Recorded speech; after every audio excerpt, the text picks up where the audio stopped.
Alhamdulillah alladzi bi ni'matihi tatimmus shalihat. Segala puji bagi Allah Jalla Jalaluh yang karena nikmatnya kebaikan-kebaikan menjadi sempurna. Yang karena rahmatnya niat-niat baik hamba dapat terlaksana. Allahumma salli wa sallim ala abdika wa rasulika Sayyidina wa maulana Muhammadin wa ala alihi wa ashabihi ajma'in, amma ba'd. Ahibbati fillah, kembali kita belajar. Kembali kita duduk, menyimak, memperhatikan. Setelah kita selesai menjalankan tugas kita masing-masing di pagi hari ini,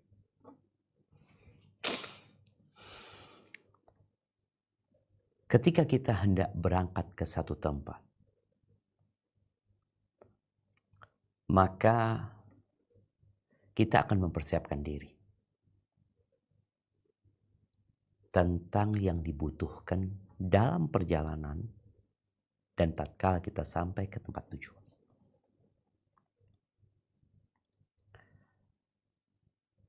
Orang yang tidak mempersiapkan diri, barang-barang apa saja yang harus dia bawa, ternyata dia tidak bawa, maka yang ada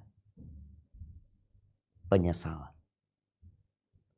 Seperti orang mau berangkat umrah. Yang paling penting untuk dibawa dalam perjalanan umrah dari Australia ke Arab Saudi adalah paspor dan visa. Paspor dan visa. Yang lainnya bisa dibeli di sono. Mau baju ihram, ya, mau makanan, mau pakaian itu sendiri. Ketika seorang berangkat tanpa membawa paspor dan visa, mungkin dia masuk ke pesawat lewat jalur apa, ini itu. Yang ada, dia nggak akan sampai ke tempat tujuan. Dia akan dibalikin pada saat kawan-kawannya melaksanakan ibadah umrah. Mungkin juga dia dipenjara, dideportasi. Orang tua setiap pagi sebelum anak-anaknya berangkat ke sekolah, dia akan mempersiapkan. Atau kalau enggak, dia akan menyuruh anaknya mempersiapkan. Nak, jangan lupa bawa bekal. Nak, jangan lupa bawa buku bahasa Arabnya. Nak, jangan lupa bawa buku matematika. Nak, jangan lupa bawa pulpennya. Nak. Terus besok kita ingetin lagi, lusa kita ingetin lagi. Soalnya kalau ada yang kelupaan, dia akan dihukum oleh sekolahan. Yang kemudian akan berdampak kepada orang tuanya. Maka orang tua berusaha. Sedangkan dalam kehidupan ini, kita akan melakukan perjalanan yang gak bisa balik lagi. Gak bisa balik. Ahibati fillah. Semua orang yang hidup di muka bumi ini yakin dengan adanya kematian. Karena kematian itu sesuatu yang nyata, bukan gaib. Kematian itu manusia ilmunya atau keyakinannya sampai tingkat paling puncak. Bicara 3 tingkatan ilmu, ada 3 tingkatan keyakinan. Ada ilmu yakin, ada ainul yakin, ada hakul yakin. Semua orang insya Allah ilmu yakin bahwasanya kematian itu ada. Walaupun mungkin dia nggak pernah ngelihat dia orang mati. Tapi dia tahu. Yang kedua, ainul yakin. Dia lihat sendiri bapaknya mati. Kawannya mati. Kakaknya mati. Kerabatnya mati. Dia lihat. Itu ainul yakin. Dia mengatakan, iya aku lihat. Mati. Dan semua akan hakul yakin ketika nyawa dia dicabut. Dia merasakan ternyata kematian itu benar-benar ada. Dan dia merasakannya. Yang jadi masalah yang berkaitan dengan setelah kematian itu. Sebelum kita bicara tentang konsep yang diyakini oleh manusia tentang kehidupan setelah kematian. Ana ingin kita sama-sama melihat sensus dunia ya, di Worldometers. Coba digedein. Kita lihat ini populasi manusia ya, yang ada di muka bumi ini. Yang lahir tahun ini 86 juta. Subhanallah ya. Yang hari ini lahir, subhanallah jemaah. Tuh. 138 ribu.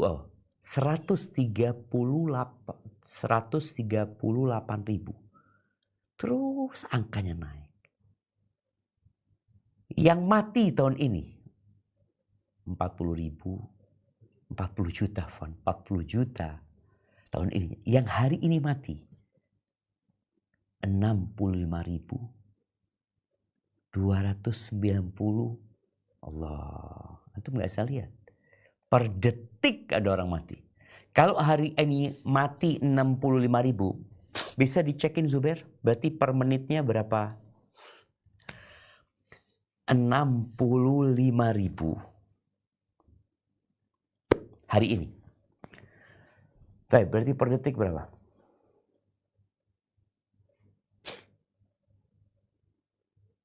Per menit dulu.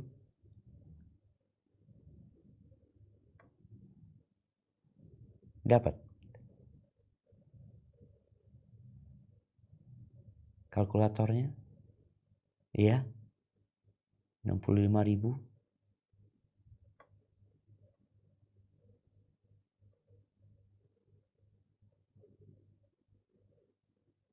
Berapa? Itu per jam. 2.000. Coba dibagi 60. Dibagi 60.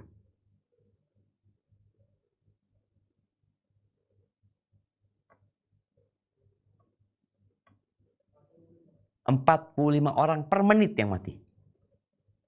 Nah, bayangin jemaah. Kematian itu pasti.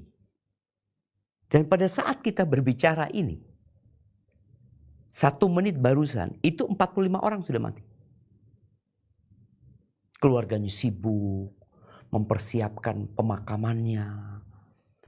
Kadang-kala kematiannya itu di rumah sakit, mereka harus ribet ngurusin surat keluar dari rumah sakit, harus ada yang dibayar. Kadang-kala ada yang mati nggak ada keluarganya, dimasukin lemari es ya.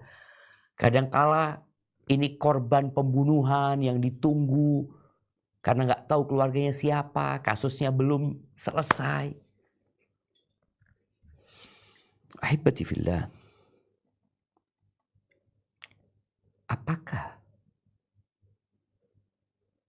kematian itu menyelesaikan segalanya? Kita memperhatikan ada yang kaya, ada yang miskin. Ada yang adil, ada yang zalim. Ada yang berbuat baik, ada yang jahat. Ada yang beriman, ada yang kafir. Ada yang sehat, ada yang sakit. Apakah kematian itu mengakhiri segalanya?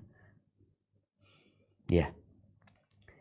Itu pemikiran, keyakinan orang-orang yang kurang akalnya.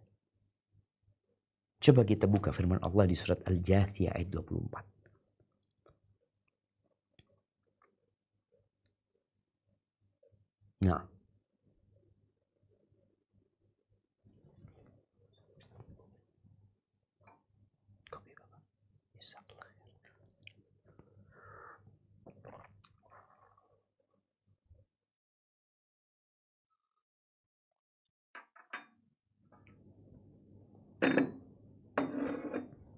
Nah, ada yang mau baca? A'udzu billahi minasyaitonir rajim. Bismillahirrahmanirrahim. Wa qalu ma hiya illa hayatuna dunya namutu wa nahya wa ma yuhlikuna illa ad-dahr wa ma lahum bidzalika min ilm innahum illa yadhunnun.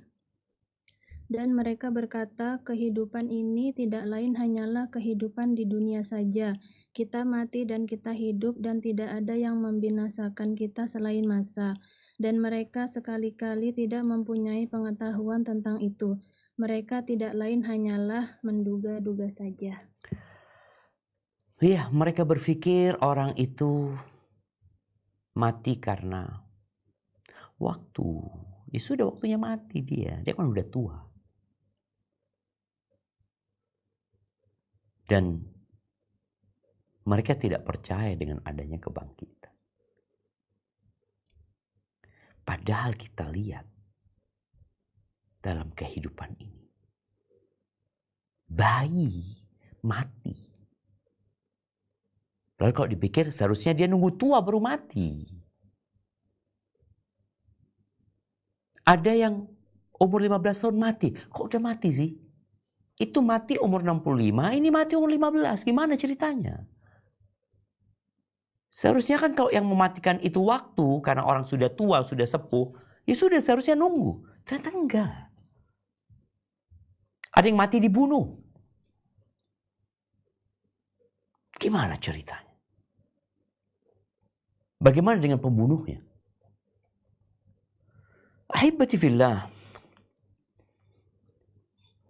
Kalau kita mati, kemudian urusan kita selesai, maka tentunya kematian itu adalah tempat istirahat setiap orang hidup. Makanya ada ungkapan di masyarakat itu, dia berpulang ke tempat peristirahatan terakhir. Istirahat. Tahu dari mana kau istirahat? Tahu dari mana kau itu istirahat di sana? Jadi semua orang mati istirahat? Tidak. Ada yang beristirahat. Ada yang diazab. Maka kita bicara apa yang dibawa, itu yang seharusnya kita pikirkan. Di surat Al-Hajj ayat 5-7, Allah Jalla Jalaluh mengajak manusia untuk merenungkan dan berpikir tentang kehidupan ini yang kau katanya mati selesai, nggak akan ada apa-apa di sana. Kita akan baca ayat ini di mana Allah mengajak manusia untuk berhenti sejenak merenungkan hakikat dirinya. Apa kata Allah Azza wa Jalla? Nah, silahkan dibaca.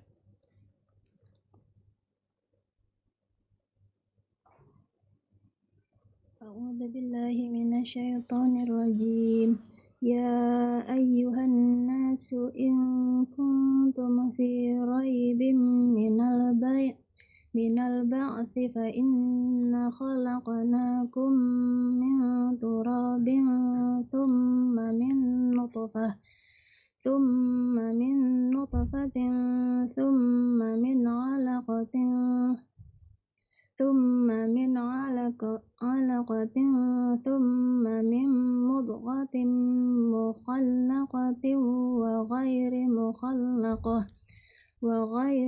وغير مخلقة لنبين لكم ونقر في الأرحام ما نشاء إلى أجل مسمى ثم نخرجكم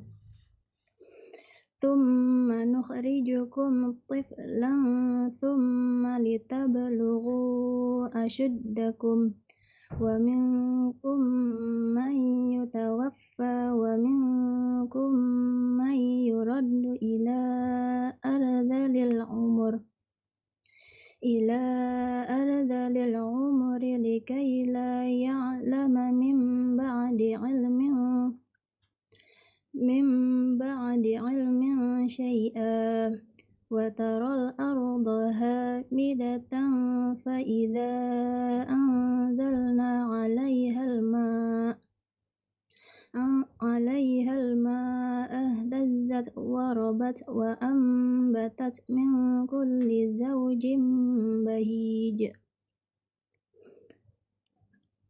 Hai manusia, jika kamu dalam keraguan tentang kebangkitan dari kubur, maka ketahuilah sesungguhnya kami telah menjadikan kamu dari tanah, kemudian dari setetes mani, kemudian dari segumpal darah, kemudian dari segumpal daging yang sempurna kejadiannya dan yang tidak sempurna, agar kami jelaskan kepada kamu dan kami tetapkan dalam rahim apa yang kami kehendaki sampai waktu yang sudah ditentukan.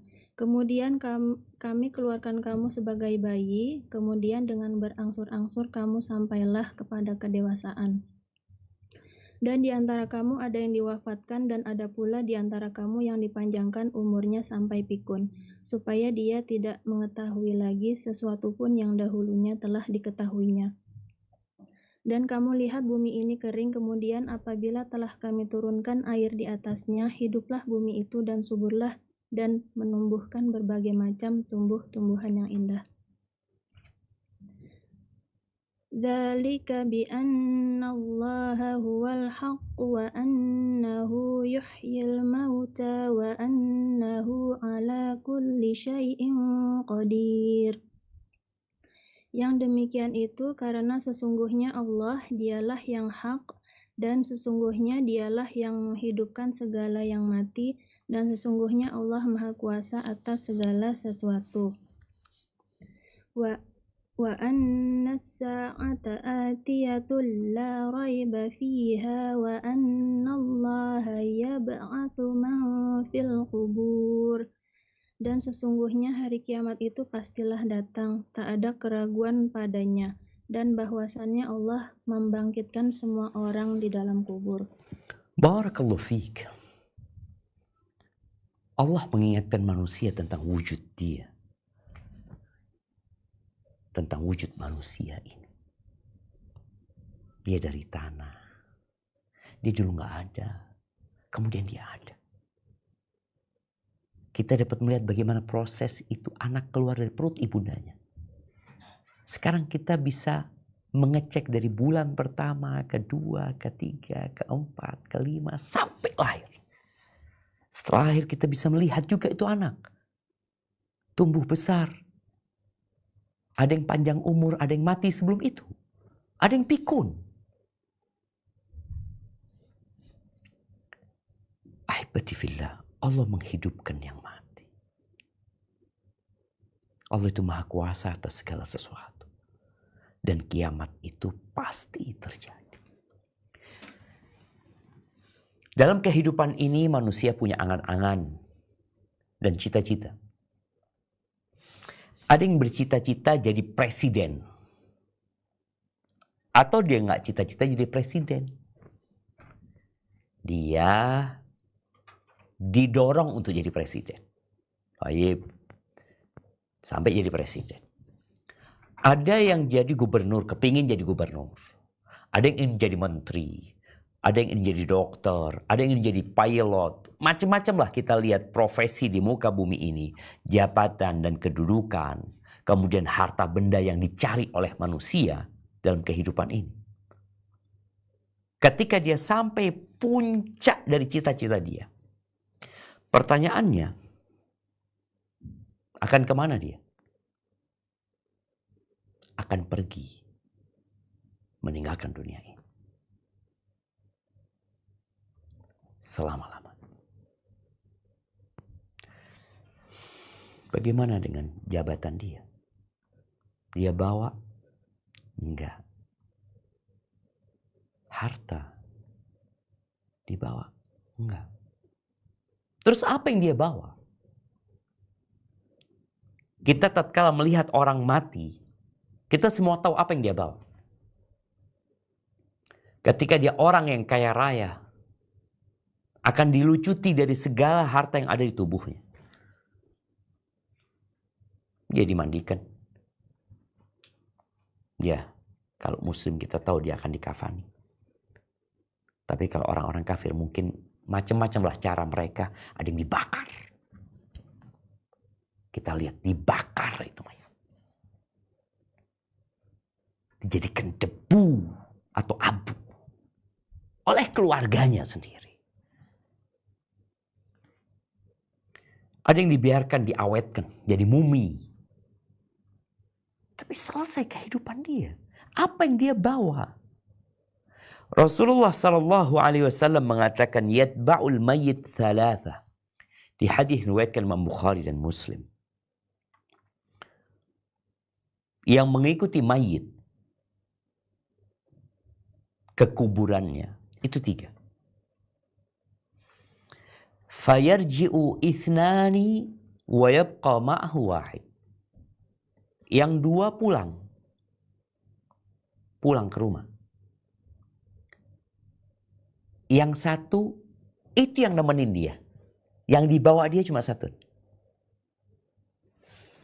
Yatba'uhu ahluhu wa maluhu wa amaluhu. Fayarji'u ahluhu wa maluhu wa yabqa amaluhu. Yang mengikuti dia adalah keluarganya, hartanya, dan amal perbuatannya. Amalnya. Amal soleh atau dosa. Ikut. Yang pulang keluarga dan hartanya, yang tinggal adalah amalnya. Kalau bicara keluarga yang ikut, ya kalau dia sudah punya anak, anak-anaknya akan ikut. Bahkan anaknya itu minta ditunggu. Ketika mayit itu di Surabaya. Ibu meninggal di Surabaya. Anaknya di Australia. Anaknya telepon.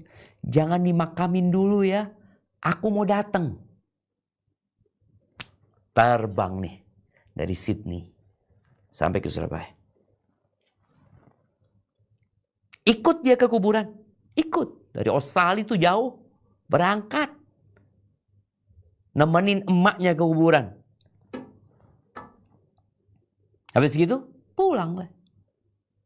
Pulang lagi ke Australia. Emaknya ditinggal emaknya. Yang dari mana datang, ramai kita lihat ya. Masya Allah. Habis gitu sepi itu kuburan. Hartanya yang ikut, dia seperti kalau dulu dia punya budak mungkin. Dia punya kendaraan, diantar sama kendaraannya. Setelah itu mereka pulang.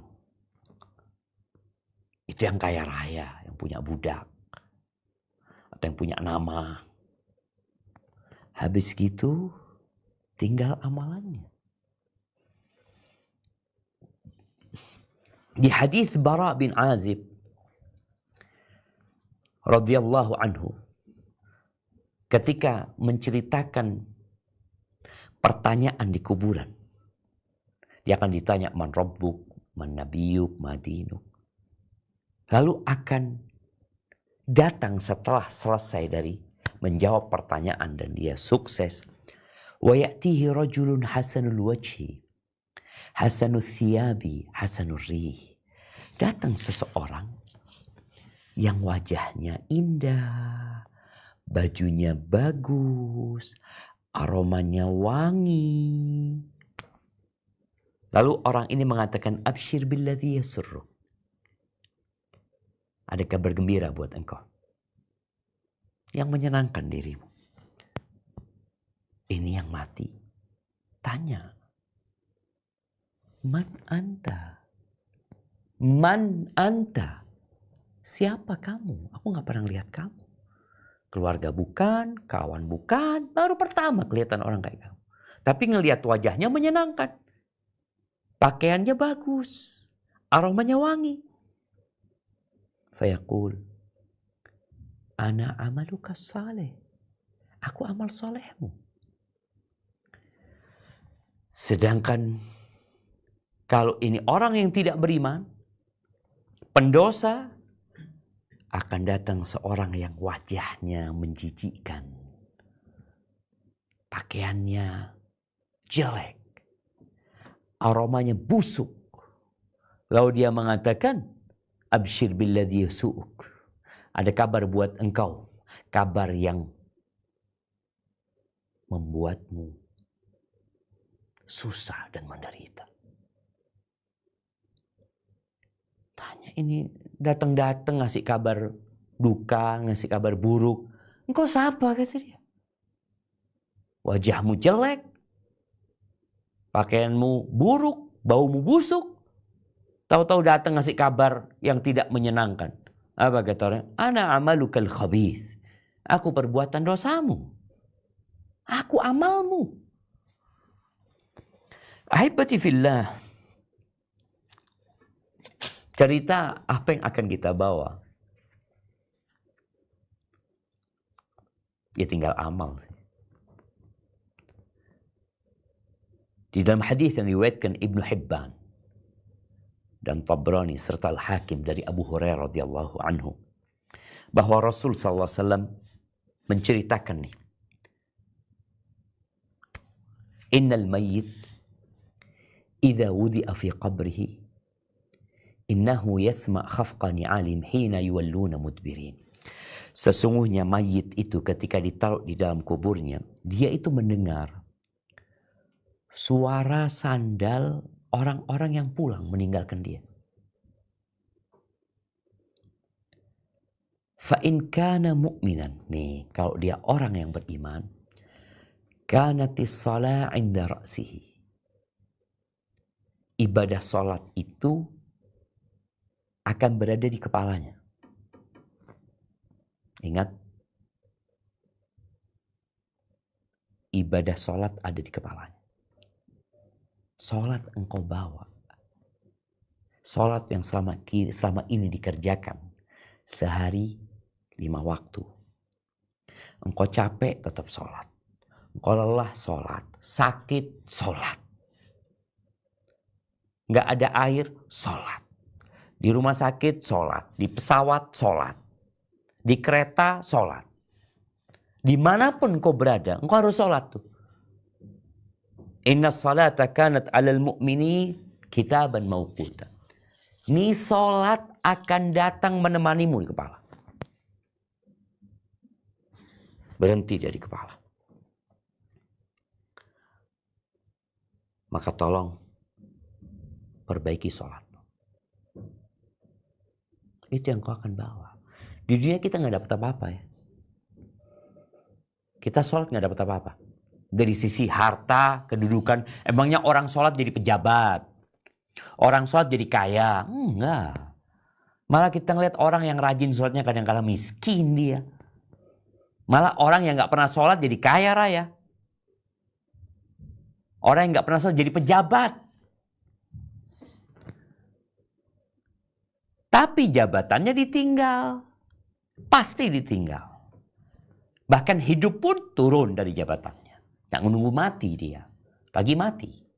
Tapi mungkin masih ada sisa-sisa kekuasaan dia. Yang kaya raya, nggak sholat kaya raya. Ditinggal hartanya. Jadi dia hanya merasakan capeknya. Sedangkan seorang yang sholat, dia merasakan capeknya. Nanti dia merasakan hasil jerih payahnya ini di kuburan. Kenapa? Karena dunia ini gak punya masa depan. Gak ada masa depan. Mana masa depan dunia? Mati semua orang. Sholat ini adalah masa depan. Jagain di kepala. Wa kana siyamu an yamini. Puasa akan berada di kanannya. Kita puasa menahan lapar, haus, syahwat dari sejak fajar terbit sampai matahari tenggelam. Kita nggak makan, nggak minum, menahan diri dari syahwat kita. Dapat apa? Ya nggak dapat apa-apa, Ustaz. Di dunia nggak kelihatan kau dapat apa. Malah yang nggak puasa dapat enak. Kita ngelihat orang-orang yang pada nggak puasa dia di Ramadan ya, dia makan, dia minum, atau dia pura-pura puasa di rumah. Nanti ketika engkau mati, kau akan tahu. Lihat nanti di kananmu ada siapa. Kalau ada puasa, alhamdulillah. Saat itu kita membutuhkan puasa. Duit nggak ada gunanya. Kira kita mayit tuh, kalau dikasih duit 1 M. Nih 1 M ya, kau pakai itu. Apa kata manusia ketika orang hidup meletakkan uang 1 M di kuburan dikasihkan kepada mayit? Apa kata orang-orang di sekitarnya? Yang kau tahu. Nggak ada gunanya buat dia. Itu puasa. Wa kanatiz zakatu an shimalihi. Zakat ada di kirinya. Orang mengeluarkan zakat ya. Kalau kita mengeluarkan zakat kan nggak balik duit kita. 1 M keluar 25 juta. Allahu Akbar. Banyak tuh yang dikeluarin.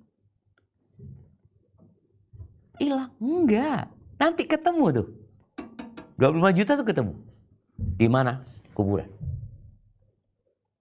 Nemenin di sana sebelah kirinya. Wa kana fi'lul khairat minas sadaqati wassilati wal ma'ruf wal ihsan ila nas 'inda rijlih.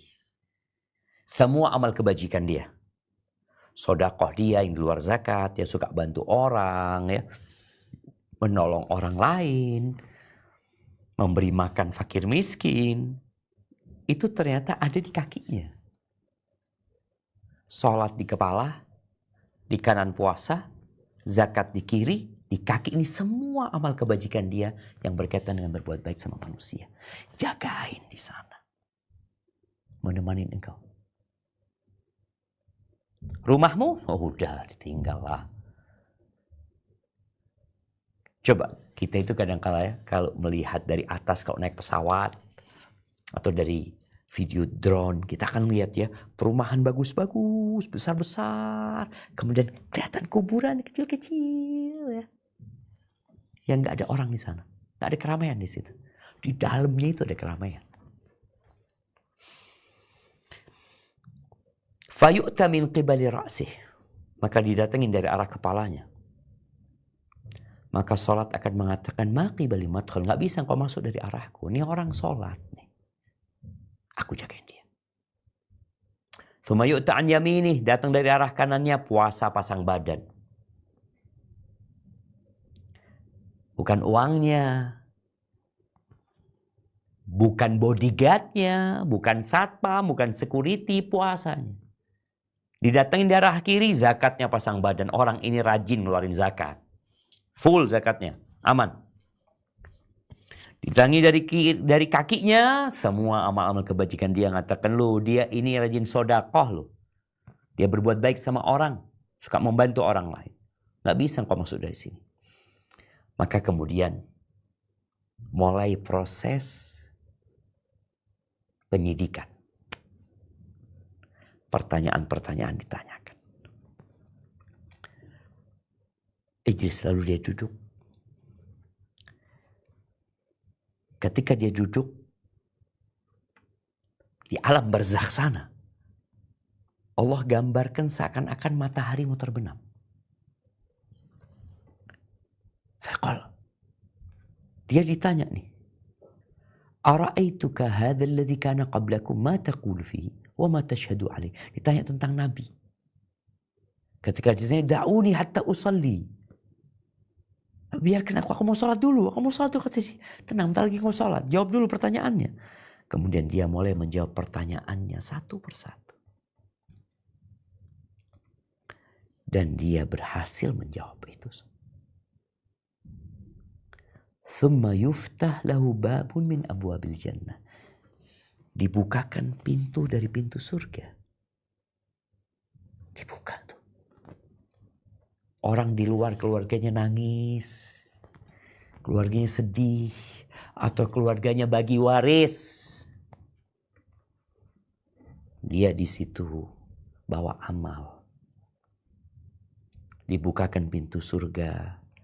Lalu dikatakan, awalan dibukakan pintu neraka. Dikatakan, tempatmu kalau engkau gak beriman. Lalu ditutup, lalu dibukakan pintu surga. Lo tempatmu. Maka dia semakin berbahagia. Semakin bergembira. Ahibati fillah.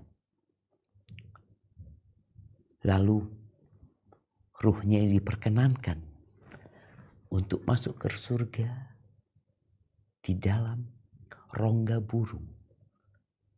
Dan dia terbang di sana. Di antara pohon-pohon surga. Apa yang dibawa? Yang selama ini diamalkan yang seakan-akan tidak berharga. 2 rakaat sebelum subuh yang kita sering dengar. 2 rakaat sebelum subuh lebih baik dari dunia dan isinya. Itu yang dibawa. Oh, mengantarkan jenazah ke kuburan. Mensolatin jenazah itu dapat 1 qirat. Itu yang dibawa. Memang gak kelihatan wujudnya di dunia ini. Tapi itulah yang dibawa, jemaah.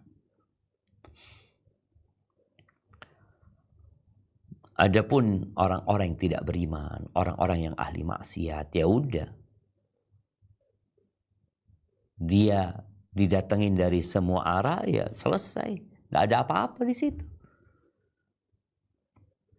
Dalam kehidupan dunia kita tahu jabatan itu dan kekuasaan itu berguna. Bahkan seorang bisa jadi kebal hukum dengan jabatan dan kekuasaannya. Dia bisa merubah apa saja. Harta berguna. Dia bisa keluar dari penjara. Dia bisa nyogok hakim ya dengan hartanya. Ya itulah. Tapi setelah itu selesai. Engkau mati selesai. Ahibati fillah. Allah menceritakan di surat Al-Mu'minun. Ayat 99 dan 100. Tentang sebuah angan-angan. Orang yang meninggal dunia. Ternyata ada yang belum dia bawa. Dia belum bawa. Kita kan kalau umpamanya mau naik kereta, tahu-tahu kita udah naik kereta, ada yang ketinggalan. Kita mungkin akan turun di stasiun terdekat. Kita akan pulang ke rumah. Lalu kita naik kereta di jadwal selanjutnya. Pesawat juga gitu. Oke, pesawat terbang, kita ketinggalan. Atau kita mau balik lagi, udahlah beli tiket pagi, rugi gak apa-apa, balik lagi. Tapi yang jadi masalah perjalanan kita ini, kita gak bisa balik. Dan bekal yang harus engkau persiapkan, yang kau akan bawa itu, harus sejak sekarang engkau persiapkan. Makanya dikatakan kuburan itu sundukul amal. Kuburan itu adalah peti menyimpan amal. Di situ kita simpan amalnya. Nanti kita akan ke sono.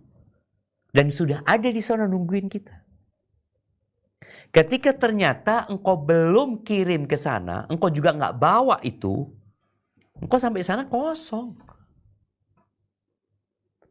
Umar bin Abdul Aziz, ketika dia menjabat sebagai gubernur ya, dia menantunya khalifah. Ini rombongan melakukan perjalanan. Ya, setiap pejabat kan mesti punya anak buah. Itu para bos-bos itu nyuruh anak buahnya berangkat duluan untuk mempersiapkan tenda, kasur, tempat tidur, masak di sana. Suruh duluan jalan. Umar bin Abdul Aziz tidak, tetap dia santai. Ketika sudah sampai ke tujuan singgah, di situ Umar bin Abdul Aziz melihat orang-orang yang sudah siap tendanya tinggal masuk tenda langsung tidur. Yang lapar makanannya udah siap. Sedangkan dia enggak. Lalu dia mengatakan kepada sahabat-sahabatnya, seperti inilah kematian. Ketika kita enggak kirim apa-apa, kita tidak bawa apa-apa, kita tidak kargukan barang-barang kita ke sana, maka kita sampai ke sana enggak ada apa-apa. Kita tinggal semuanya. Makanya Rasul SAW ketika mengatakan manusia ini, yaqulu ibnu Adam mali mali. Anaknya Adam ini mengatakan, oh hartaku, hartaku, milikku. Oh, kita tahu di dunia ini ada yang namanya SHM, surat hak milik. Kalau kendaraan bermotor mungkin ada BPKB sebagai bukti kepemilikan. Mungkin yang lainnya adalah bukti-bukti kepemilikan di dunia ini. Kan manusia mengatakan, oh ini milikku, itu milikku. Yaqulu ibnu Adam mali mali. Hartaku, hartaku, milikku, milikku. Apa kata Nabi sallallahu alaihi wasallam? Walaysa laka min malik. Engkau tahu hartamu yang mana? Yang kau makan jadi kotoran tuh, itu yang milikmu. Yang kau pakai, pakai sampai usang itu milikmu. Yang ketiga, wa ma tasaddaqta bihi. Yang engkau sedekahkan, fa'abqait. Kemudian engkau simpan itu. Itu yang milikmu. Sisanya, fatarikuhu linnas. Dia tinggalkan buat orang. Buat orang. Antum lihatlah. Orang-orang terkaya di dunia yang kemudian meninggal dunia. Terkaya di dunia lalu meninggalkan dunia, selesai sudah. Dia tinggal semuanya. Yang dia bawa apa? Ya amalannya sudah. Allah berfirman di surat Al-Mu'minun ayat 99 sampai 100. Coba kita baca. A'udzu billahi minasy syaithanir rajim. Hatta idza jaa ahadahumul maut qala rabbi irji'un la'alli a'malu salihan fima taraktu kalla innaha kalimatun huwa qailuha wa min waraihim barzakhun ila yaumi yub'atsun. Demikianlah keadaan orang-orang kafir itu. Hingga apabila datang kematian kepada seseorang dari mereka, dia berkata, wahai Tuhanku, kembalikanlah aku ke dunia, agar aku dapat berbuat kebaikan yang telah aku tinggalkan. Sekali-sekali tidak. Sungguh, itu adalah dalih yang diucapkannya saja.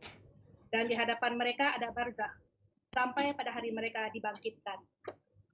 Nah, mereka minta balik. Perjalanan ini nggak bisa balik. Nggak bisa. Maka yang tidak mempersiapkan diri sebelum mati, ya udah. Dia akan menyesal selama-lamanya. Qala rabbi irji'un. Balikin kami ya Allah. Mau ngapain kau balik? La'alli amalu soleh. Aku mau beramal soleh. Aku mau beramal kebajikan. Ahibati fillah.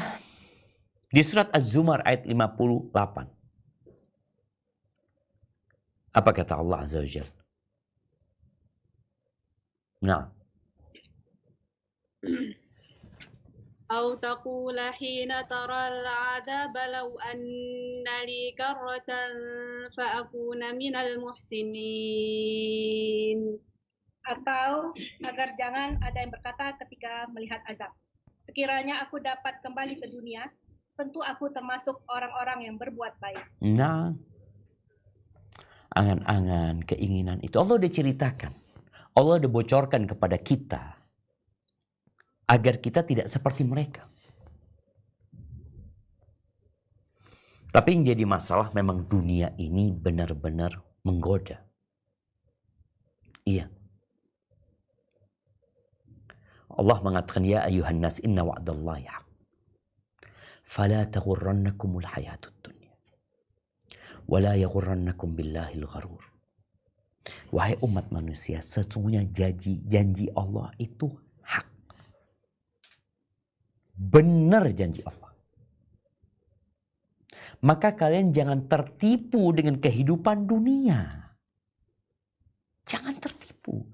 Janji Allah tentang adanya azab kubur, nikmat kubur, tentang adanya kebangkitan, itu benar. Dan buktinya manusia mati, meninggalkan.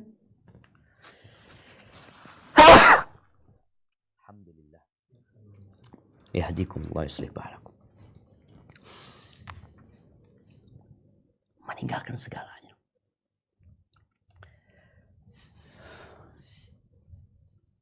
Al-Kayyis dalam sebuah hadis yang diriwayatkan Imam Tirmidzi, Al-Kayyis, orang yang cerdas itu, man dana nafsahu wa amila lima ba'dal maut. Orang yang cerdas, orang yang pintar adalah orang yang suka bermuhasabah, melakukan perhitungan. Dia menghitung dirinya, mengevaluasi dirinya, dan beramal untuk yang setelah kematian. Karena itulah masa depan. Kalau dunia dia tahu nggak ada masa depan. Masa pensiun ada, tapi masa depan nggak ada. Kenapa? Mati. Masa depan itu ada surga dan neraka. Ada azab kubur, ada nikmat kubur. Itu masa depan. Maka orang cerdas itu panjang. Ya. Dia berbuat, yang proses dia lakukan sekarang mungkin nggak dihargai sama orang. Ada urusan dia sama orang. Orang menilai manusia dari keberhasilan dunianya, kesuksesan dunianya. Kalau bicara urusan ibadah, oh urusan privasi sendiri-sendiri. Nah, memang itu sendiri-sendiri. Dan Nabi SAW menyebutkan, "Idza mata ibnu Adam inqata'a amaluhu illa min thalath." Apabila anak Adam meninggal dunia, putus amalan dia kecuali 3.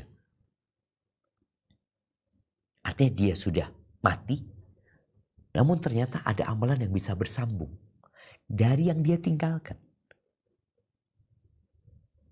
Shadaqah jariyah, ilmu yang dimanfaatkan, dan yang ketiga anak soleh yang mendoakan.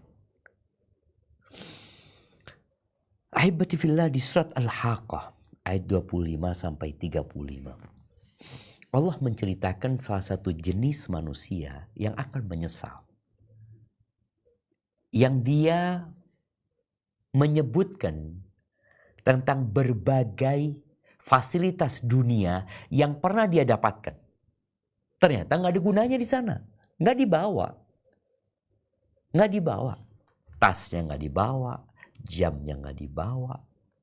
Apa kata Allah Azza wa Jalla? Coba kita baca.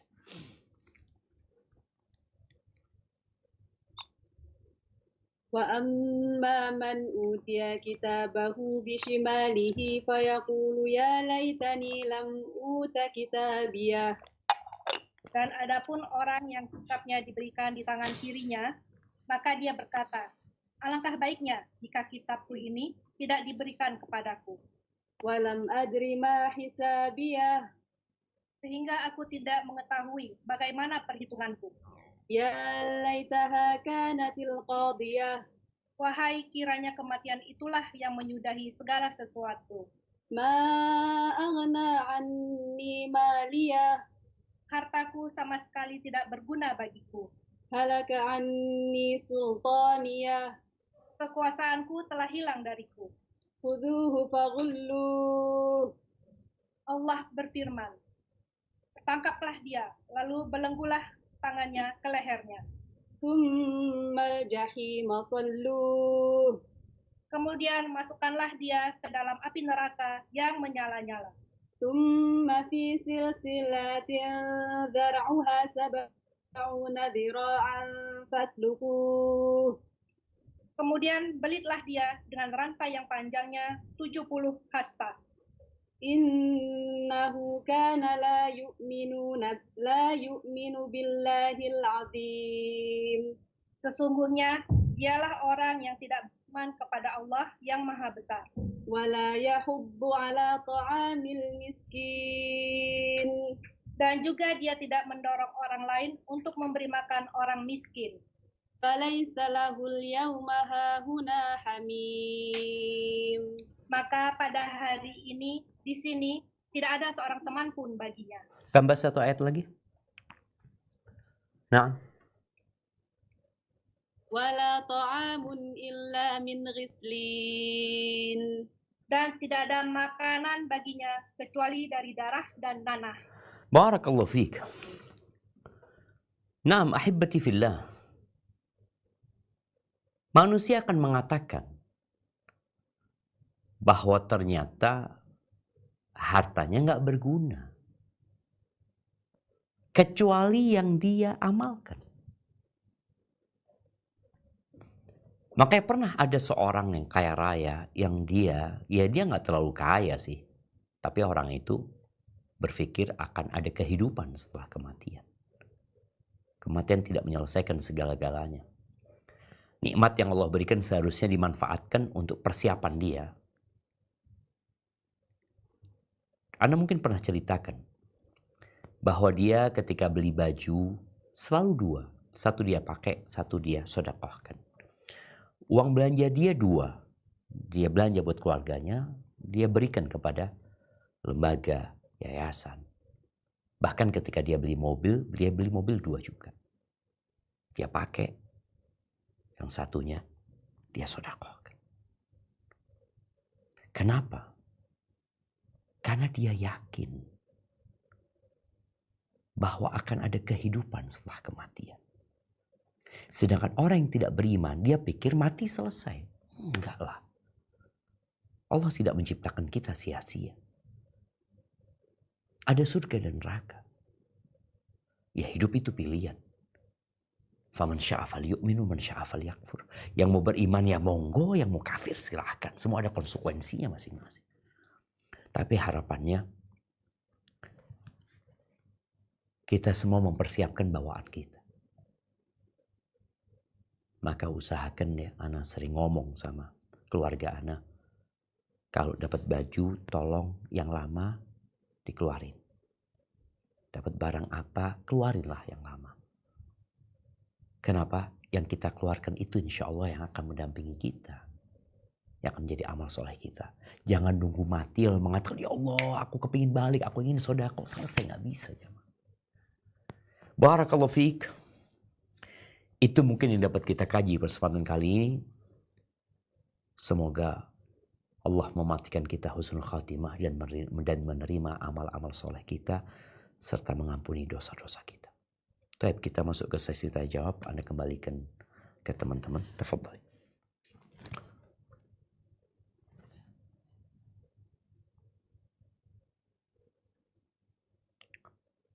Assalamualaikum Ustaz. Pertanyaan dari Pak. Waalaikumsalam warahmatullahi wabarakatuh. Naam, tafadhali. Bisa ya. Assalamualaikum warahmatullahi wabarakatuh, Ustaz. Waalaikumsalam warahmatullahi wabarakatuh.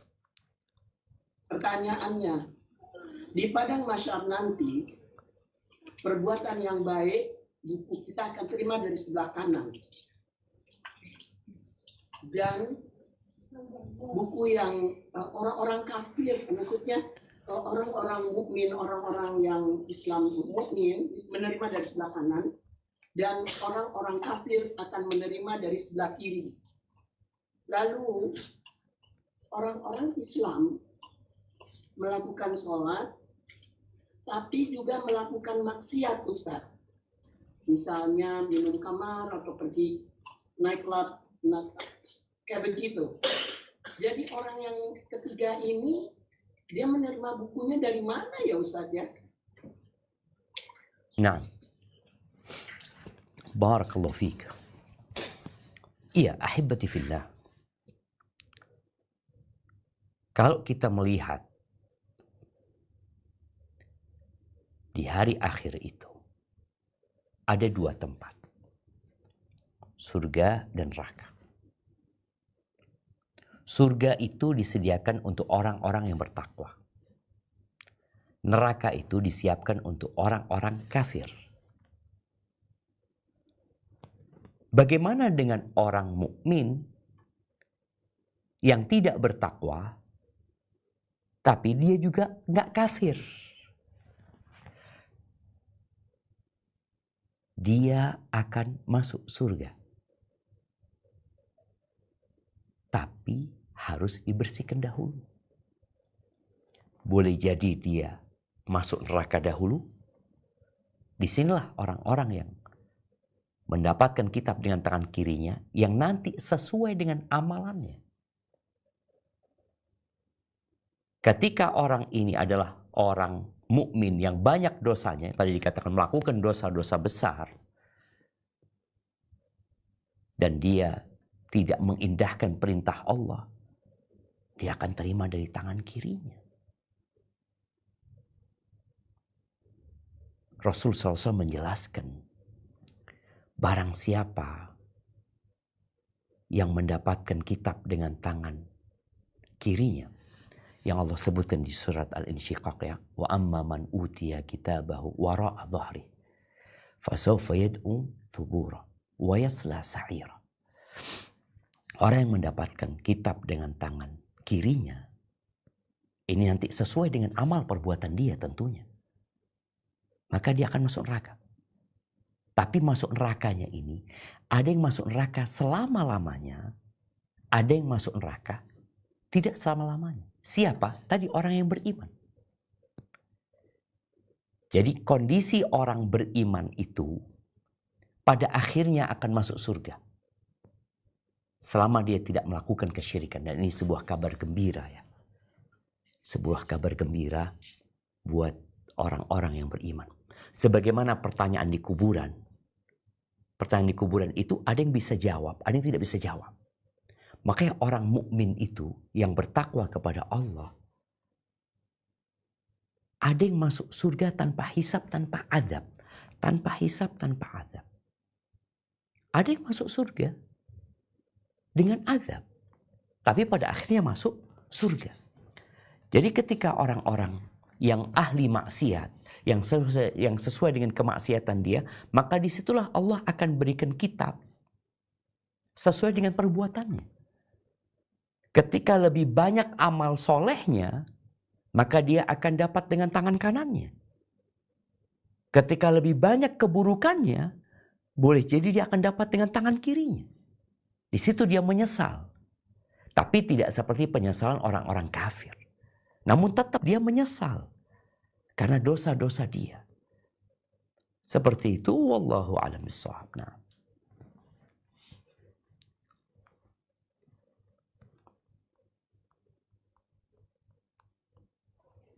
Assalamualaikum Ustadz. Pertanyaan dari Sydney putaran pertama. Mau tanya Ustadz, apakah ada perbedaan antara alam barzah dengan alam kubur? Jazakallahu khair. Nah, bicara azab kubur dan azab barzakh. Sejatinya barzakh itu adalah penyebutan untuk kehidupan setelah kematian. Tapi karena kebanyakan orang itu dikubur, maka akhirnya lebih dikenal dengan azab kubur. Tapi ternyata kita tahu nggak semua orang dikubur. Sebagian orang dimakan oleh binatang buas. Bahkan ana melihat, na'udzubillah ya, ada budaya dan tradisi di mana orang mati itu dibiarkan jasadnya supaya dimakan sama burung pemakan bangkai. Ada yang dibakar. Yang seperti ini gimana? Ada yang dimumikan. Jadi istilah azab kubur adalah azab barzakh sebenarnya. Maka Allah sebutkan wa min waraihim barzakh. Ada dinding yang memisahkan antara kehidupan dunia dengan kehidupan setelah kematian itu. Sebelum nanti akhirat, sebelum dibangkitkan manusia dari kuburnya. Karena pada hakikatnya juga semua orang yang mati, walaupun dia dimakan oleh binatang, walaupun dia dibakar, semuanya akan kembali ke tanah. Dan semua akan dibangkitkan dari tanah itu. Jadi azab itu adalah azab barzakh sebenarnya. Dan kalau orang mungkin menggali kuburan, dia melihat di kuburan itu kok nggak ada apa? Kok nggak ada azab gitu, biasa-biasa aja. Bahkan mereka mungkin meletakkan mumi orang kafir ini biasa aja, ditaruh di sebuah kaca yang terlihat ya. Hadza wallahu a'lam bissawab. Nah. Assalamualaikum warahmatullahi wabarakatuh, Ustaz. Dari Brisbane. Barakallahu fiik. Nah, barakallahu. Seperti kita tinggal di Australia, Ustaz, di mana Muslim ini di sini beragam. Idealnya kita ingin anak-anak kita ini bergaul dengan orang-orang yang mengikuti sunnah. Tetapi susah gitu, Ustaz. Kita kurang tahu apakah orang tua sunnah atau tidak, karena di sini beragam. Nah, sementara anak-anak kita juga bergaul dengan mereka, dan alhamdulillahnya mereka practicing gitu, Ustaz, masih sholat gitu. Nah, itu kita sebagai orang tua gimana kita bersikap, Ustaz? Mohon nasihatnya. Jazakallahu khairan. Masya Allah, barakallahu fiik. Iya, ahibati fillah, di antara tugas orang tua untuk menyelamatkan anaknya adalah dengan memberikan pendidikan dan pengajaran kepada mereka serta pendampingan buat mereka. Bagaimana ketika anak-anak itu bergaul dan ternyata memang enggak semuanya teman-temannya adalah teman-teman yang tidak ngerti sunnah. Di sini tugas orang tua membentengi anak-anaknya. Artinya memberikan imunitas kepada anak-anaknya. Bagaimana anak-anaknya jadi berkah dimanapun dia berada. Dia menjadi contoh kebaikan. Karena ada anak-anak ketika bergaul dengan orang-orang yang mungkin tidak sepaham ya, seperti itu. Dia malah mengikuti mereka. Dan ada anak-anak yang tidak. Jadi karakter anak-anak ini beda-beda. Ada yang mudah terpengaruh, ada yang malah dia mempengaruhi. Makanya dahulu bangsa Arab itu ketika mereka datang ke satu kabilah ya, mereka melihat anak-anak yang mereka memandangi anak-anak yang ada di situ. Kalau ada di antara mereka yang mengatakan siapa yang ikut aku, ini bakal jadi pemimpin. Tapi ada orang yang mengatakan aku ikut siapa? Ini orang ya hanya akan ngikutin orang. Maka orang tua ketika punya anak yang seperti ini, maka dia harus kerja keras mendampingi anaknya. Dalam artian ketika anaknya pulang ke rumah ya, setelah dia bergaul sama teman-temannya, maka di sini orang tua perlu bertanya, engkau ngobrol apa aja, ada pengalaman apa hari ini. Orang tua perlu dengar, sehingga di situ orang tua bisa memberikan arahan kepada anaknya. Soalnya kalau tidak dikhawatirkan, ya tidak sedikit ya orang-orang yang memiliki pemikiran menyimpang, yang anak kita tidak punya bekal yang cukup, kemudian anak ini ikut. Yang mungkin sebagian mereka berpandangan bahwasanya ya sholat mah urusan pribadi masing-masing, mau sholat fadol nggak mau sholat fadol ya. Akhirnya anak kita jadi memandang sholat tidak lagi sebagai rukun agama. Seperti itu. Hadza wallahu a'lam bissawab. Nah. Assalamualaikum warahmatullahi wabarakatuh, Ustaz. Waalaikumsalam warahmatullahi wabarakatuh. Dari KL, Ustaz. Saya ingin bertanya, kan tadi Ustaz sebutkan bahwa ada Allah yang panjangkan umurnya sampai pikun, Ustaz ya. Nah, Saya ingin tanyakan, apakah ibrah atau pelajaran yang kita bisa dapat dari pikun ini, Ustaz? Karena orang yang pikun itu kan sebenarnya sudah tidak dimintai pertanggungjawaban, Ustaz ya. nah, Apakah kita boleh berdoa untuk dihindarkan dari kepikunan, Ustaz? Jazakallahu khair. Masya Allah, barakallahu fiik. Ya, ahibati fillah.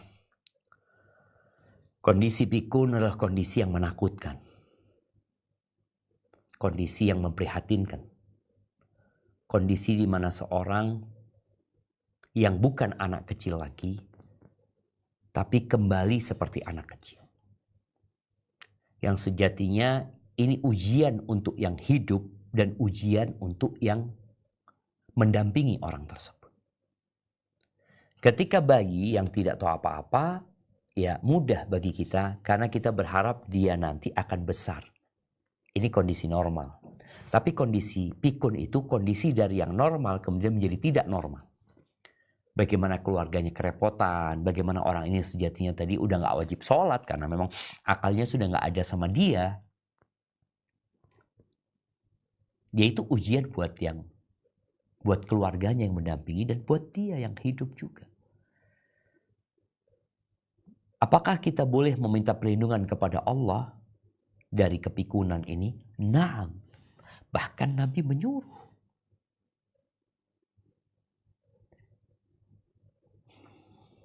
Pernah kita bahas beberapa doa untuk terhindar dari kepikunan. Bahkan tiap hari ya. Kita itu baca doa. Rabbi a'udzubika min adza Rabbi a'udzubika minal kasali wa su'il kibari. Wa su'il kibari. Ya Allah, aku berlindung kepadamu dari malas dan dari masa tua yang buruk. Dari masa tua yang buruk. Nabi juga berdoa di penghujung sholat ya. Wa a'udzubika an uradda ila ardhalil umuri. Aku berlindung kepadamu dari dibalikan kepada kepikunan tadi. Karena memang ini ujian seperti penyakit gitu. Yang kita berlindung dari segala macam penyakit. Tapi Nabi menyebutkan secara khusus masa pikun ini. Dan manusia juga perlu berusaha ya. Perlu berusaha untuk bagaimana supaya dia nggak pikun. Bukan hanya berdoa. Tapi harus ada usaha dari kita. Apa saja usaha yang bisa dilakukan? Ya di antara yang disebut oleh para ulama adalah memperbanyak zikrullah tabaraka wa ta'ala. Agar Allah ingat sama kita. Fadhkuruni adhkurkum. Kata Allah, kalian ingatlah sama aku akan ingat sama kalian. Yang kedua, membaca Al-Quran Al-Azim. Ada seorang yang sudah berada di umur atas 80 tahun ya. Dia sehat. Gak pikun. Ditanyalah dia ini, apa sih yang dilakukan ibu kok ibu masih bisa seperti ini, kata dia. Dia mengatakan, alhamdulillah anak tiap hari, tiap pagi baca Quran. Habis subuh dia baca Quran. Terus tiap pekan dia hatam Quran. 30 juz. Sedangkan kita lihat sebagian orang sekarang sudah tua itu ya sibuk nonton sesuatu yang tidak berguna. Jadi melakukan aktivitas-aktivitas ibadah mendekatkan diri kepada Allah itu termasuk yang menjaga seorang dari kepikungan. Terus beraktivitas dengan kegiatan dunia. Karena banyak orang yang sudah pensiun terus diem aja. Engkau lakukan aktivitas. Jadi muslim itu nggak ada ceritanya berhenti bekerja. Yashibu ibnu Adam. Manusia itu jadi tua dan ada dua hal yang tetap muda ya. Yaitu ambisi dan angan-angan. Nah, ambisinya jadikan ambisi kebaikan. Jadi orang tua ini tadi kegiatan-kegiatan ibadah dia lakukan. Dia berdoa semoga dijauhkan dari kepikunan. Tapi perlu ada aktivitas lain juga yang urusan dunia. Dia mengerjakan sesuatu yang akal dia gunakan. Kemudian tadi anak ingatkan berzikir. Usahakan berzikir dengan tangan. Walaupun berzikir dengan tasbih nggak apa-apa. Karena orang yang berzikir dengan tangan, dia berusaha untuk menguatkan ingatan ini udah berapa. Tapi kalau dengan tasbih, biasanya dia nggak akan ngitung. Akalnya itu tidak akan ngitung, tapi yang menghitung adalah tangannya. Sedangkan kalau bicara pikun, itu lebih kepada akalnya dia nantinya. Daya ingat dia. Hadza wallahu a'lam bissawab. Nah. Assalamualaikum, Ustadz. Waalaikumsalam Saya mau warahmatullahi tanya, wabarakatuh. Nah. mau tanya ketika Rasulullah bersabda dalam kalimat ini ya, dikatakan setiap orang akan dibangkitkan pada hari kiamat sesuai dengan keadaannya sewaktu dia meninggal dunia. Nah, artinya yang dimaksudkan dengan sesuai dengan keadaannya waktu dia meninggal dunia itu apa ya, Ustaz? Masya Allah. Na'am, barakallahu fiik. Jadi ada dua kondisi. Kondisi orang ini mati dalam amal soleh yang dia lakukan. Dia mati ketika sedang berihram. Maka kata Nabi SAW, orang yang mati dalam kondisi berihram, belum menyelesaikan ibadah umrohnya, itu dia akan dibangkitkan pada hari kiamat dalam kondisi bertalbiyah. Jadi amal terakhir dia. Labbaik Allahumma labbaik. Ya. Dia akan seperti itu. Ada orang yang selama hidupnya itu meminta-minta. Walaupun dia mati dalam kondisi tidak sedang meminta-minta, tapi dia akan dibangkitkan sesuai dengan amalan dia. Maka dia dibangkitkan tidak ada daging di wajahnya, di tengkoraknya tidak ada daging. Dia nunduk malu gitu karena dia minta-minta dalam hidupnya walaupun matinya tidak sedang minta-minta. Jadi orang yang meninggal dalam kondisi sujud, maka dia boleh jadi dibangkitkan dalam kondisi sujud dia dari kuburnya.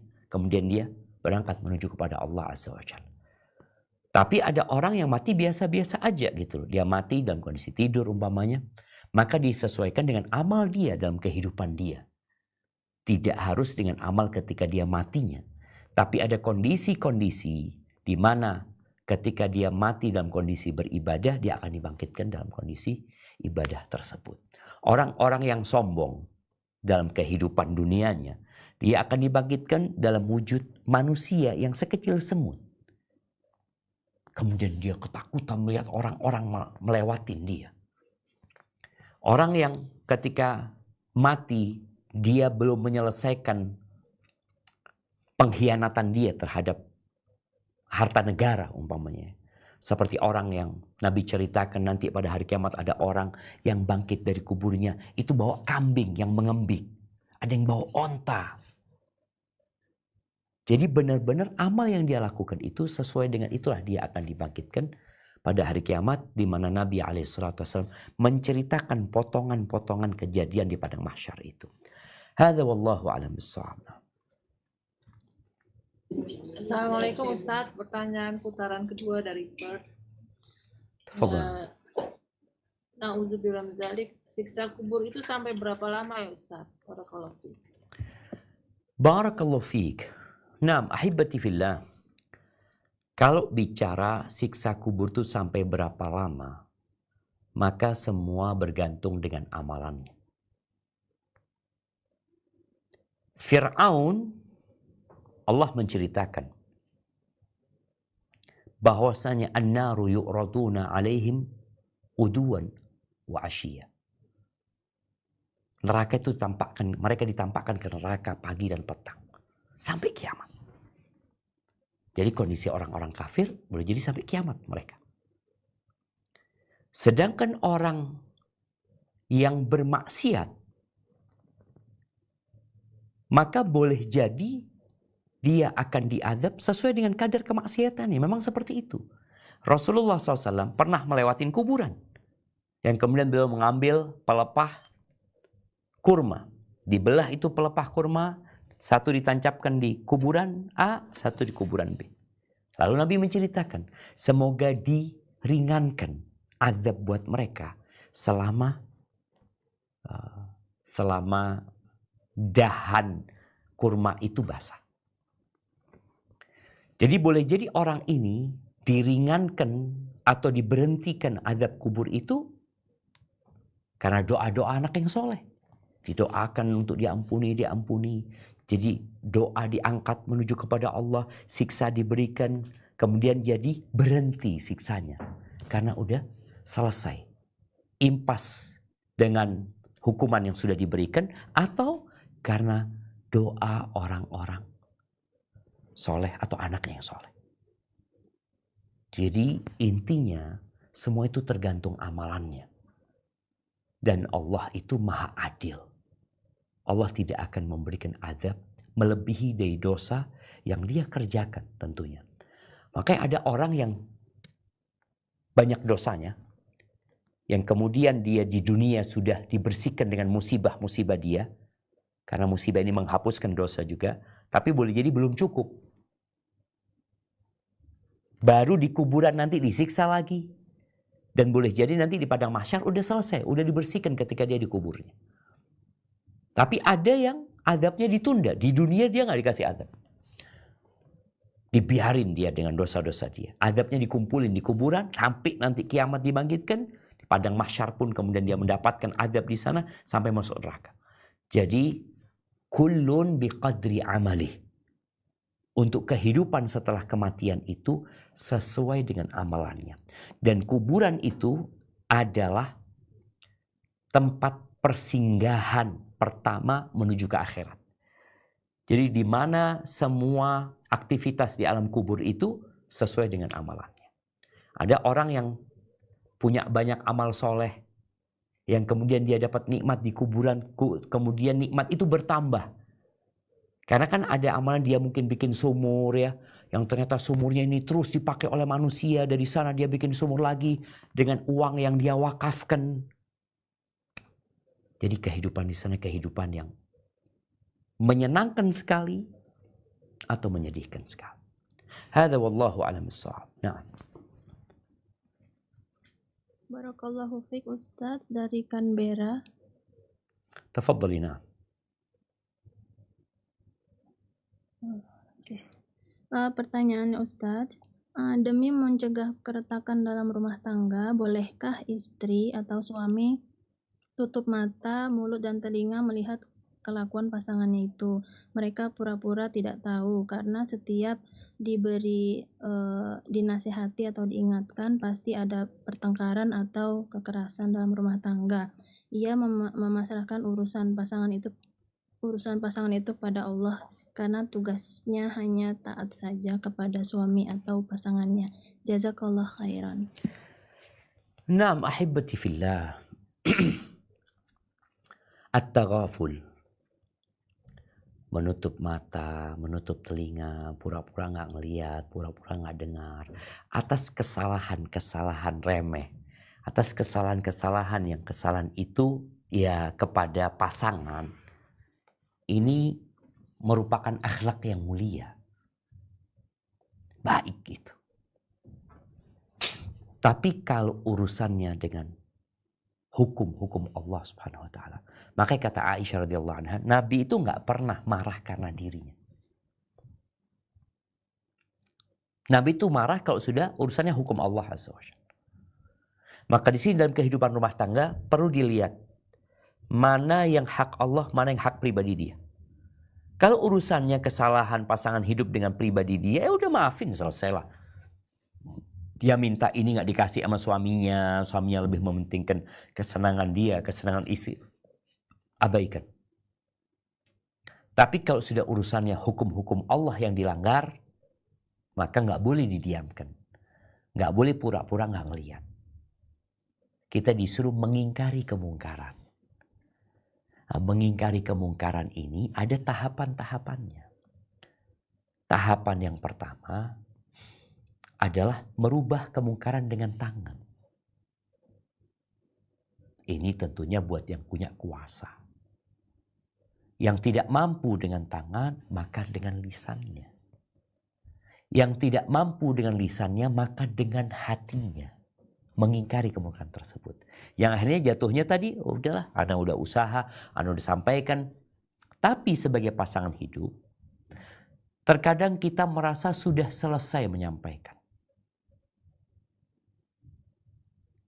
Boleh jadi belum jadi belum maksimal.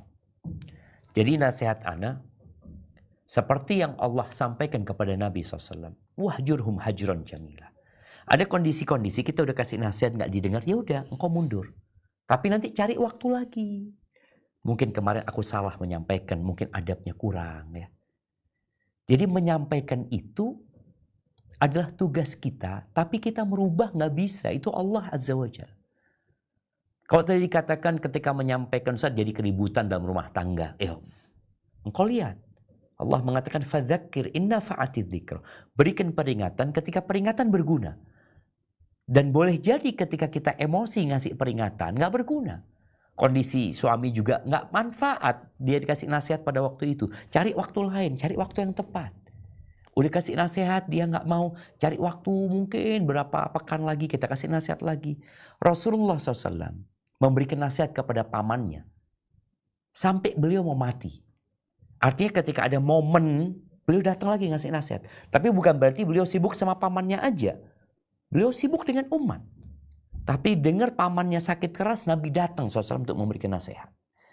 Jadi sang pasangan hidup ini tetap watawasau bil haq watawasau bis sabr. Dan bagi khususnya seorang suami itu dia punya sesuatu yang lebih. Di antara yang bisa dilakukan adalah pisah ranjang setelah memberikan nasihat. Karena boleh jadi kasih nasihat omongan gak berguna. Pisah ranjang. Setelah pisah ranjang semoga istrinya mau dengerin. Hadza wallahu a'lam bissawab.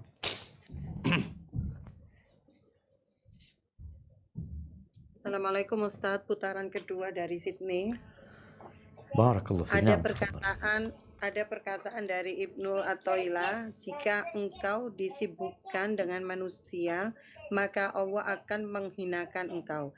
Apa yang dimaksud dengan disibukkan dengan manusia, Ustadz? Jazakallahu khair. Masya Allah, barakallahu fiik ya. Wallahu a'lam bissawab ya. Mungkin kalau bicara disibukkan dengan manusia itu kita sibuk ngurusin manusia. Kita sibuk ngomongin tentang fulan. Fulan ngomongin aku, katanya fulan seperti ini. Jadi kita disibukkan dengan manusia. Yang manusia ini sejatinya gak akan meringankan azab kita. Gak akan mengangkat derajat kita. Kita sibuk ngurusin mereka. Omongan-omongan mereka. Fulan beli ini, fulan cerai, fulan nikah. Artinya perkara-perkara yang membuat kita jauh dari Allah Subhanahu wa ta'ala. Memang kita itu kalau sering mengingat manusia, kita jadi lupa mengingat Allah Azza wa Jalla. Maka sekarang yang perlu kita lakukan bagaimana kita sibuk dengan mengingat Allah Subhanahu wa ta'ala dan bukan mengingat manusia. Ketika engkau berbuat juga bukan karena manusia. Meninggalkan dosa juga bukan karena manusia. Semuanya karena Allah Azza wa Jalla. Adapun muamalah kita sama manusia, ya tetap kita bermuamalah, bergaul sama mereka sesuai dengan yang Allah perintahkan. Jadi kita ingat sama Allah dalam bergaul dengan manusia. Ada orang yang sibuk komentari fulan kayak gini. Ada kan orang komentari hidupnya menjadi komentator saja. Yang itu akan berdampak kepada hubungan dia sama Allah Azza wa Jalla. Dan kita itu nggak bisa ngontrol sikap manusia kepada kita. Yang kita bisa lakukan, kita bisa ngontrol sikap kita terhadap manusia. Hadza wallahu a'lam bissawab.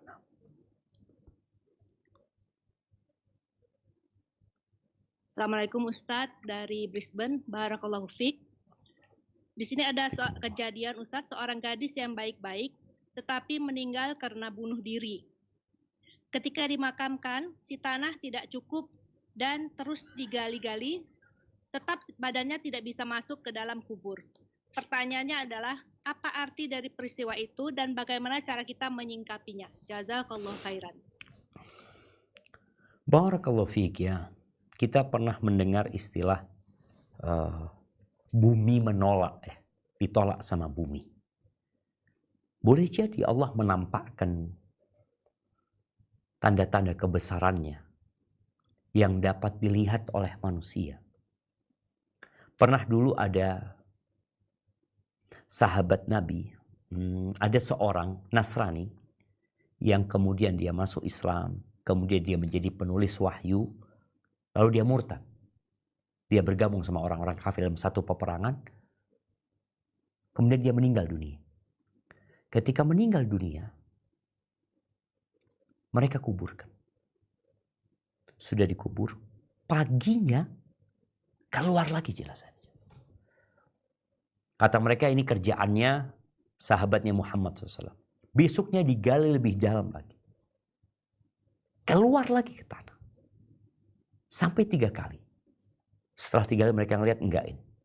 Ini bukan kerjaan mereka, tapi benar-benar kehendak Allah Azza wa Jalla. Akhirnya enggak dikubur dalam sudah. Dilemparin batu, ditutup batu dia, seperti itu. Jadi kalau yang tadi ditanyakan tentang seorang yang mati bunuh diri, ini untuk menunjukkan ya bahwasanya Allah murka dengan bunuh diri itu. Orang bunuh diri itu kadangkala dia kurang yakin dengan takdir Allah Azza wa Jalla. Dia berburuk sangka kepada Allah Azza wa Jalla. Makanya tadi di pertanyaan pertama ya, berkaitan dengan orang mukmin yang bermaksiat. Yang jelas orang kafir dapat kitabnya dengan tangan kirinya. Orang mukmin yang bertakwa kepada Allah dapat dengan tangan kanannya. Yang jadi pertanyaan bagaimana orang mukmin yang bermaksiat, yang tingkat maksiatnya berbeda-beda di antara mereka. Maka kemudian ada khilaf di antara para ulama. Sebagian mengatakan dia bersama orang-orang beriman seperti itu. Sebagian mengatakan wallahu a'lam, dia akan menerima dari arah mana. Boleh jadi sesuai dengan lebih dekat ke mana dia nantinya. Lebih dekat dengan amalan orang-orang kafir, maka boleh jadi dia mendapatkan kitab dengan tangan kirinya.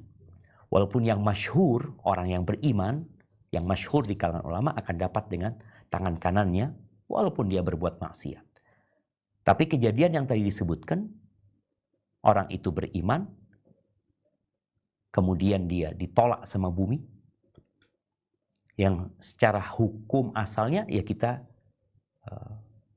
makamkan dia sebagai seorang muslim.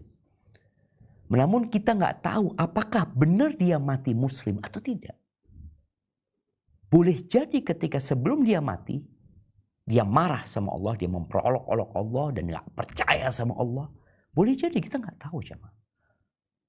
Makanya di antara doa yang perlu dibaca itulah adalah berlindung kepada Allah, jangan sampai disesatkan ketika kematian datang. Hadza wallahu a'lam bissawab. Sepertinya kita ke pertanyaan terakhir. Nah. Assalamualaikum warahmatullahi wabarakatuh. Waalaikumsalam warahmatullahi wabarakatuh. Nah, tafadhal. Ustaz, kami berempat bersaudara. Bapak kami sudah meninggal. Nah. Ibu masih ada dengan kami. Kebiasaan ibu saya selalu mengadakan tahlil kematian untuk keluarga yang meninggal. Sedangkan saya selama ini alhamdulillah sudah tidak melakukannya. Melihat saya yang seperti ini membuat mama saya berwasiat kalau nanti beliau meninggal, dia ingin saya ikut berpartisipasi untuk acara tahlil untuk beliau. Apa yang harus saya lakukan, Ustadz? Jazakallahu khair. Barakallahu fiik. Barakallahu fiik. Ya, berkaitan dengan kondisi banyak masyarakat kita yang mungkin mereka terbiasa dengan tradisi tahlilan ya. Bahkan mereka menganggapnya sebagai sebuah syariat yang harus dikerjakan. Padahal kalau kita tanyakan kepada orang-orang yang berilmu di antara mereka, enggak, mereka tidak mewajibkan hal itu. Cuma gara-gara manusia ini terbiasa akhirnya beranggapan itu kewajiban. Dan hukum yang sebenarnya kita tahu semua Nabi SAW tidak melakukan hal itu. Dan Nabi tidak mewasiatkan hal itu kepada para sahabatnya. Abu Bakar tidak, Umar tidak, Utsman tidak, Ali tidak. Imam Syafi'i pun tidak. Karena ada orang yang berusaha mencari kendali. Oh, ini dalilnya seperti ini. Udahlah. Itu tidak pernah terjadi. Dan tidak pernah dilakukan. Di kitab-kitab fikih para ulama pun mereka membahas hal itu. Nggak ada. Maka tugas kita ketika ada wasiat seperti itu ya nggak harus diikutin wasiat orang tua.